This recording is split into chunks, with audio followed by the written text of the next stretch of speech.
Hello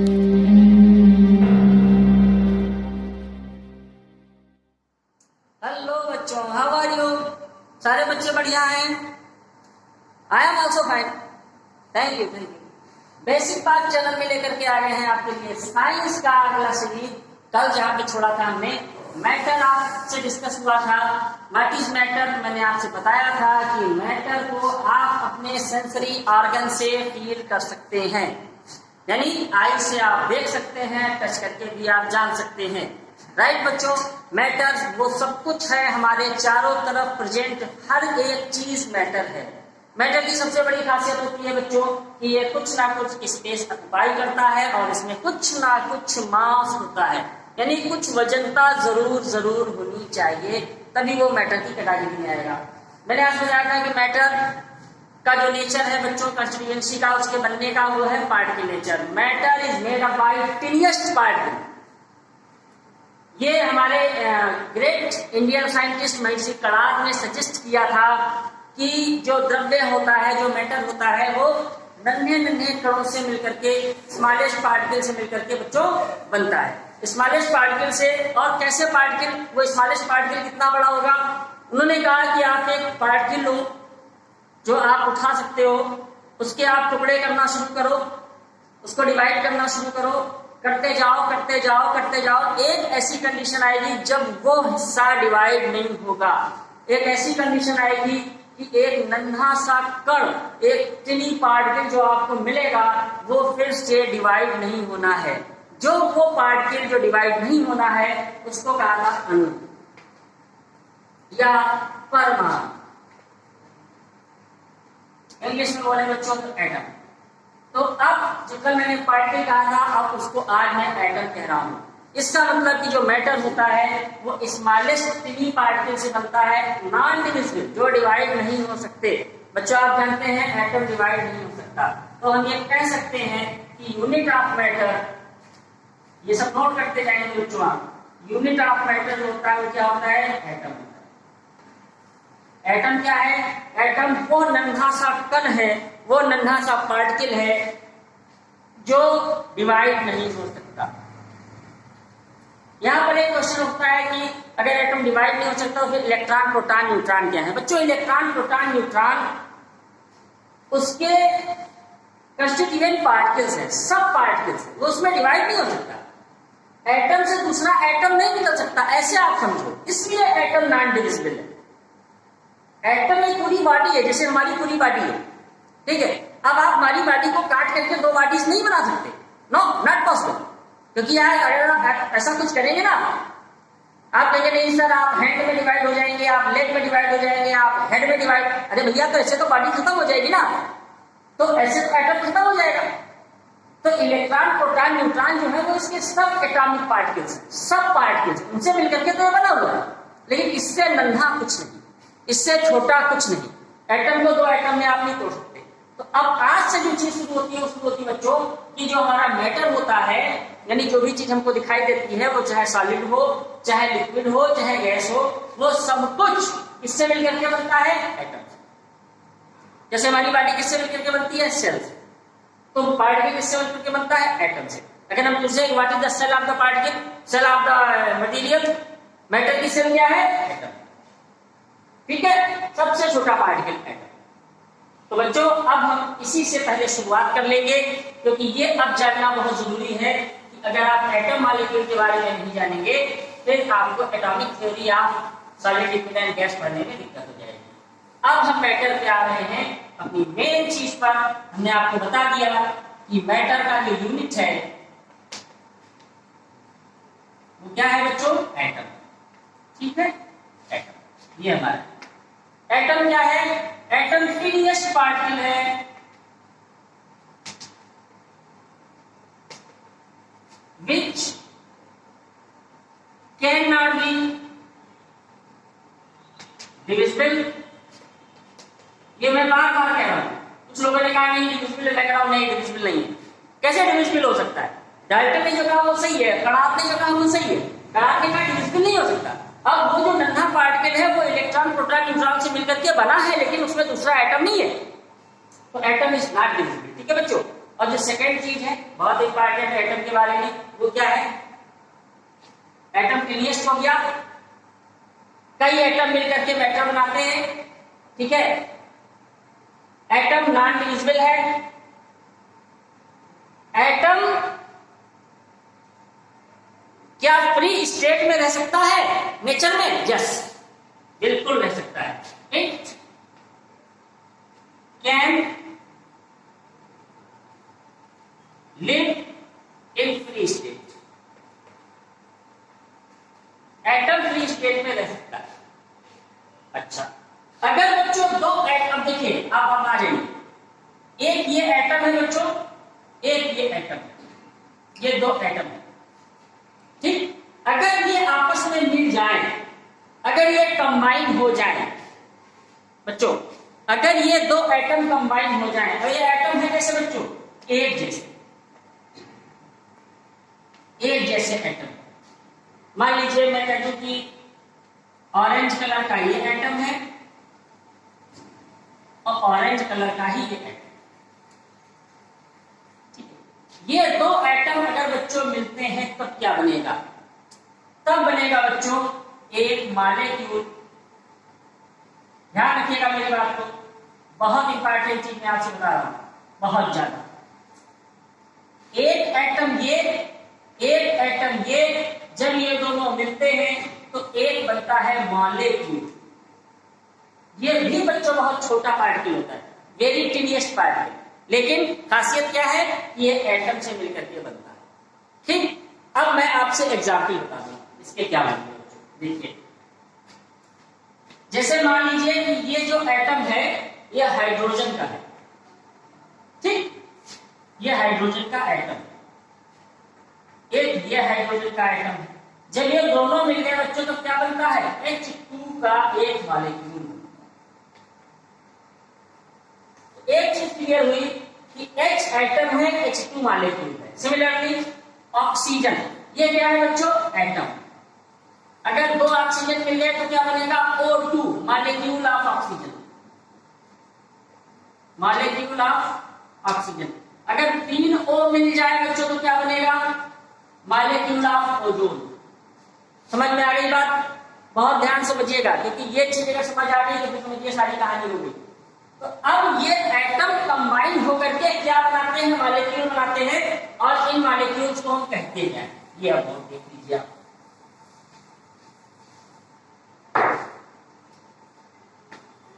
same atom combine, अगर same type के atom combine होते हैं बच्चों और उनसे जो मॉलिक्यूल बनता है उस मॉलिक्यूल को हम एलिमेंट के नाम से जानते हैं। नोट करें, सेम टाइप के एटम जब मिलते हैं, सेम टाइप के एटम जब मिलते हैं, उनके कॉम्बिनेशन से एक मॉलिक्यूल बनता है। एटम 2 हो या 3 हो या 4 हो या 5 हो, सेम टाइप के एटम होने चाहिए।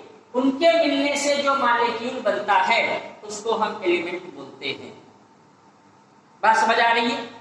वही एलिमेंट है। फॉर एग्जाम्पल, अभी मैंने आपको बताया था, एक हाइड्रोजन का एटम ये दूसरे हाइड्रोजन के एटम से मिला। क्यों मिला ये बताऊंगा।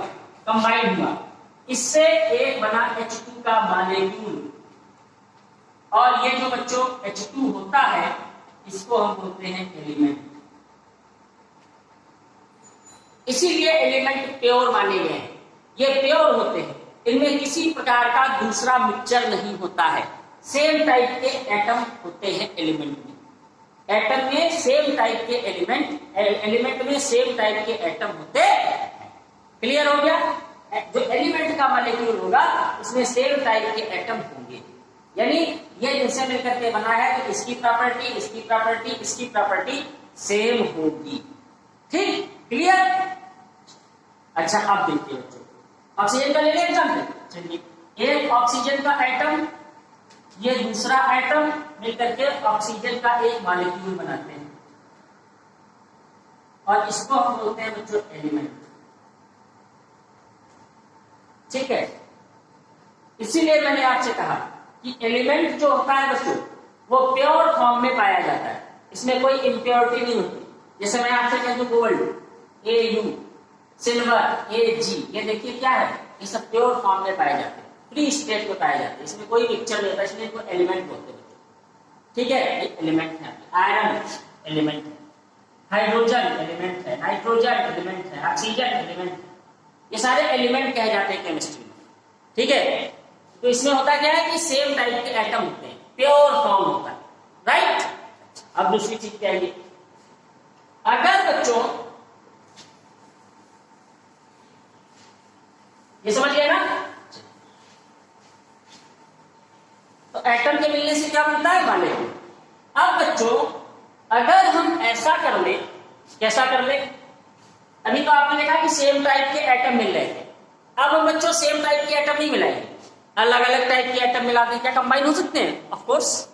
देखिए, एक हाइड्रोजन का एटम था, एक हाइड्रोजन का एटम था और इसने ऑक्सीजन के एटम से कंबाइन हो गया। ठीक है, ये हो गया कंबाइन।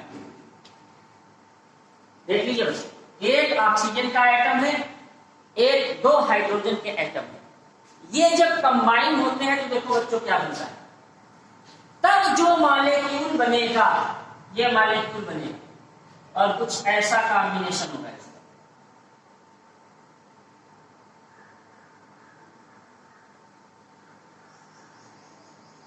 ठीक है ना, मजा आ रहा है, अच्छा लग रहा है, समझ आ रहा है, समझ आ रहा है बच्चों।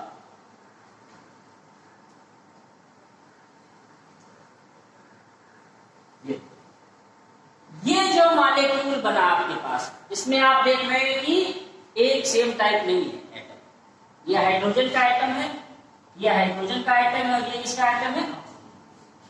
अब ये जो मॉलिक्यूल बना इसको बोलते हैं वाटर मॉलिक्यूल, वाटर मॉलिक्यूल।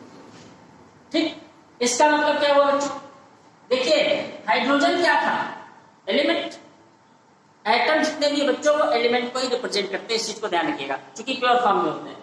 तो हाइड्रोजन क्या है, एलिमेंट, ऑक्सीजन क्या है, एलिमेंट, एलिमेंट एलिमेंट मिले हैं, सेम टाइप के एलिमेंट नहीं मिले हैं।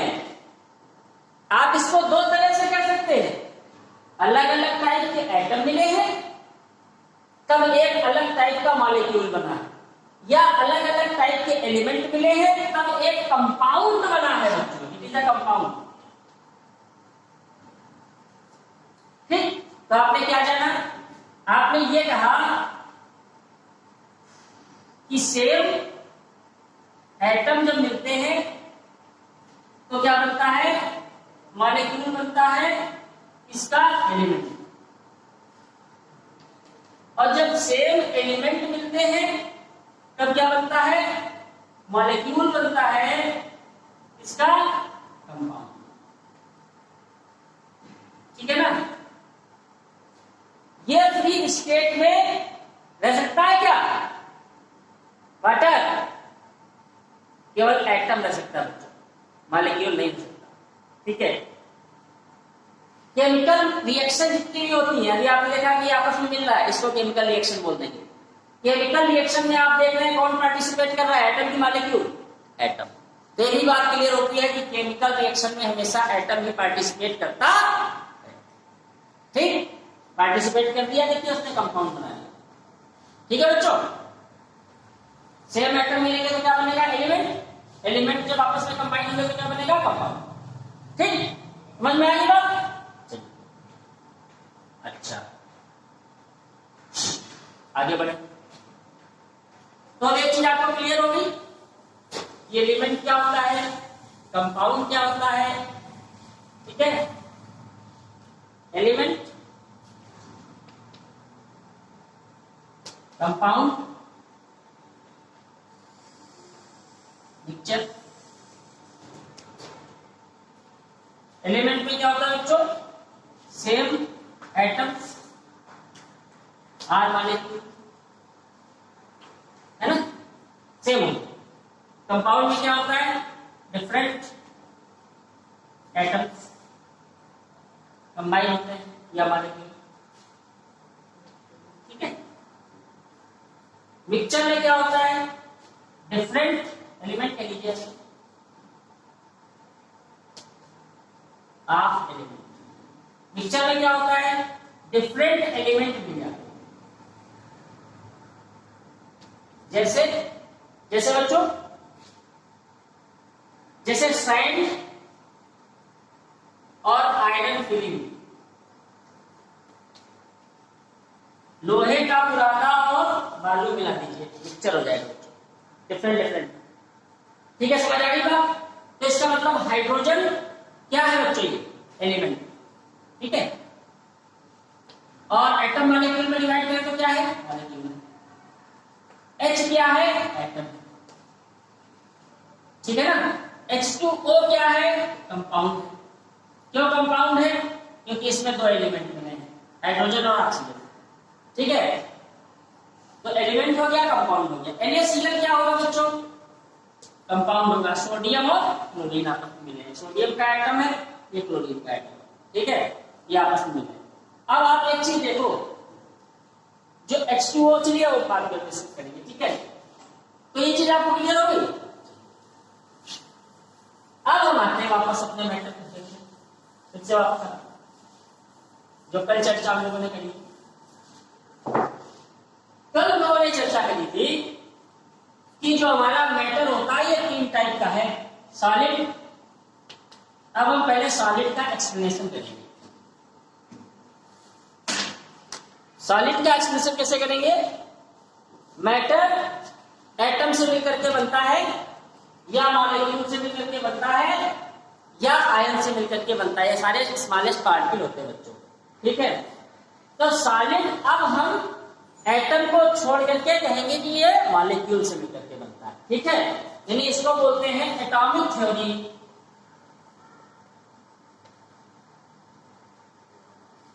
ऑफ सॉलिड, ठीक, या मॉलिक्यूलर एक्सप्लेनेशन ऑफ सॉलिड। ठीक है बच्चों, सॉलिड के लिए जैसे ही आपके दिमाग में कोई एग्जाम्पल आता है तो आप स्टोन सोच लीजिए। ठीक है, पत्थर एक एग्जाम्पल ले लीजिए। तो अब हम सीधे से बात करेंगे, कल हमने एक बात भी की थी कि जैसे ही किसी सॉलिड की बात आती है तो आपके दिमाग में उसका शेप आ जाता है। जैसे मैंने कह दिया डस्टर, आपके दिमाग में परफेक्ट चित्र बन गया, है ना। मैंने कह दिया टेबल, आपके दिमाग में फिगर आ गया। मैंने कह दिया बुक, फिगर आ गया। मैंने कह दिया कार, फिगर आ गया। मैंने कह दिया स्टोन, फिगर आ गया। मैंने कह दिया वुड, फिगर आ गया। मैंने ट्री, फिगर आ गया। फैन, फिगर आ गया। रूम, फिगर, यानी जितनी भी सॉलिड चीजें हैं, ठीक है, जैसे ही मैं उनका नाम लिखा हूं तो आपके दिमाग में फिगर आ जाता है, राइट। अगर बच्चों मैं ये फिगर बना दूं, यहाँ पे देखिएगा जरा, मैंने ये फिगर बनाया, ये फिगर मैंने बनाया। मैं आपसे कह रहा हूं इज दिस चेयर, क्या सर ये चेयर है, टेबल है, कैसे जान ले? आपके दिमाग में टेबल का शेप निर्धारित है, आप चेयर को टेबल नहीं बोल सकते। ठीक है ना। अभी मैं आपसे कहूं बच्चों डस्टर लेके आओ, तो क्या आप ये बॉक्स लेके आ जाओगे?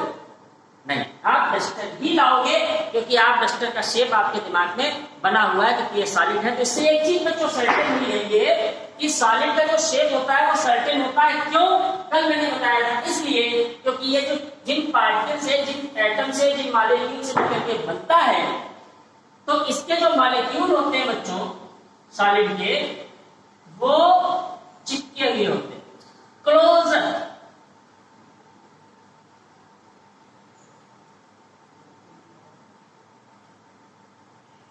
क्लोजर, ठीक है, बहुत चिपके हुए होते हैं, क्लोजर। मैंने आपसे भी बताया था कि जो पार्टिकल, मैटर का जो पार्टिकल होता है, जो एटम होता है, जो मॉलिक्यूल होता है, जो आयन होता है, तीनों चीज आप लिखिए, ये वाइब्रेट करते हैं। यस, आप देखो जब ये आपस में चिपके हुए हैं तो वाइब्रेट करके कहां जाएंगे?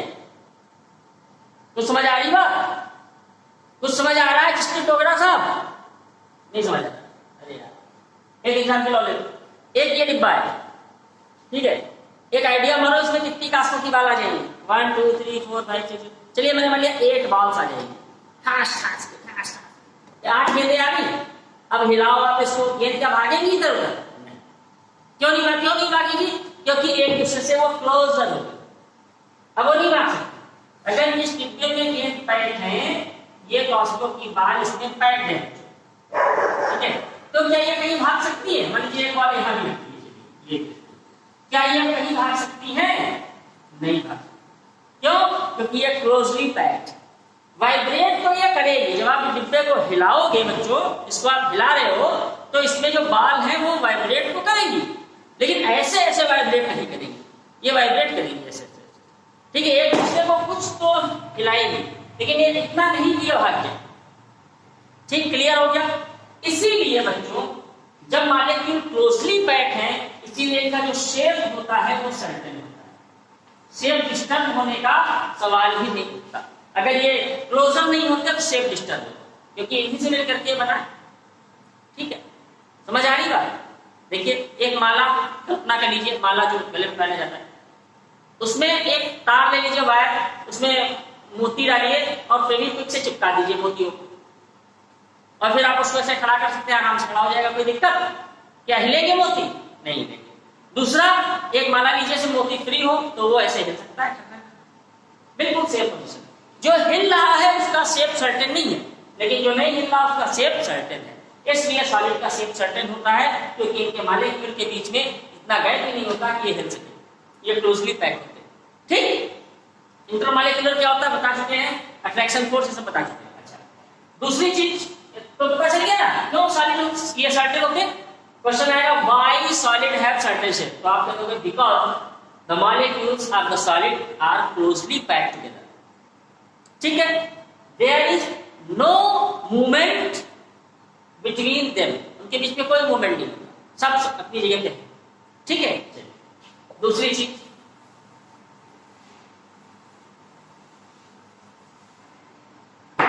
अगर बच्चों शेप सर्टेन है, इफ शेप इज सर्टेन, चलिए फिक्स वर्ड इस्तेमाल करें। अगर शेप फिक्स है किसी चीज का, तो बच्चों उसका एक चीज तो बिल्कुल फिक्स होगा, बिल्कुल आंख बंद करके आप कह दो वैल्यूम फिक्स। अगर शेप फिक्स है तो उसका वैल्यूम भी फिक्स होना ही होना है, राइट बच्चों? अच्छा, अब एक चीज बच्चों सॉलिड में आती है, बहुत इंपॉर्टेंट चीज क्या आती है, इसमें एक सॉलिड में एक फिनोमिना पाया जाता है, उस फिनोमिना को बच्चों हम बोलते हैं thermal expansion. Thermal expansion, thermal जो वर्ड है बच्चों ये गर्मी से आता है, हीट। ठीक है, जब आप किसी चीज को हीट करते हो तो उसको थर्मल बोलते हैं। तो सॉलिड को गर्म करने से क्या वो एक्सपैंड होते हैं? यस। क्यों होते हैं? ऐसा क्या हो जाता है कि सॉलिड गर्म करने से एक्सपैंड हो जाता है? अब हम इसको देखेंगे। ठीक, चलिए देखते हैं what is thermal expansion. What is thermal expansion, ये बच्चों की हम सॉलिड की बात कर रहे हैं, ठीक है, ध्यान रखिएगा। थर्मल एक्सपेंशन, चलिए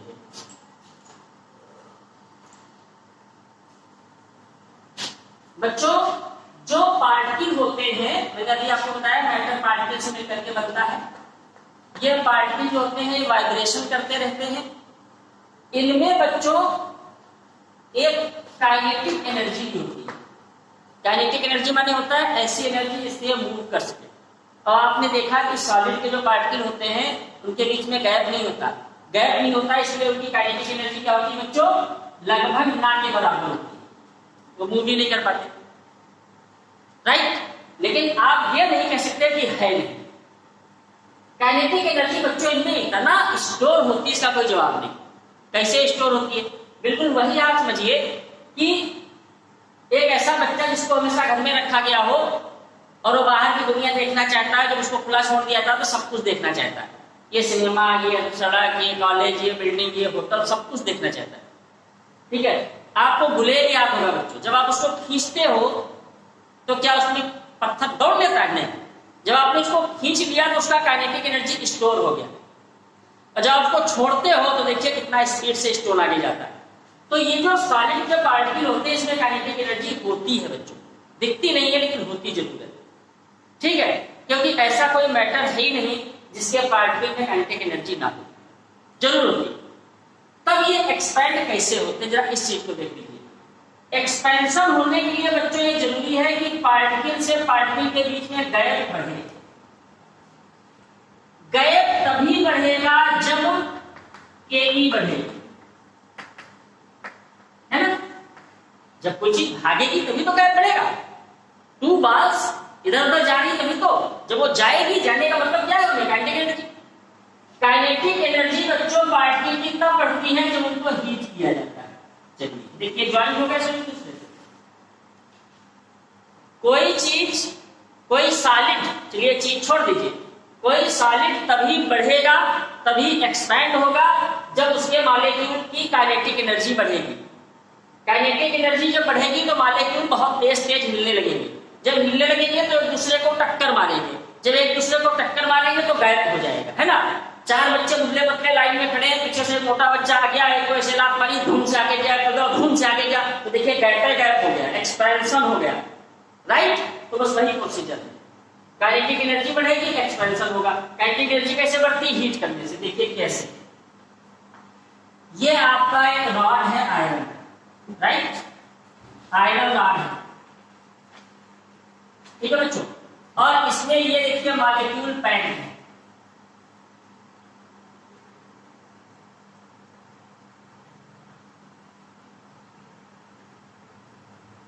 ये आपके मॉलिक्यूल है, ठीक है, ये मॉलिक्यूल आप देख रहे हैं, बीच में कोई गैप नहीं है, ठीक है बच्चों। क्या करेंगे हम, इसको यहां से हीट करना चालू कर देंगे। बर्नर लगा दिया, किसी और बर्नर, और ये हीट होने लगा।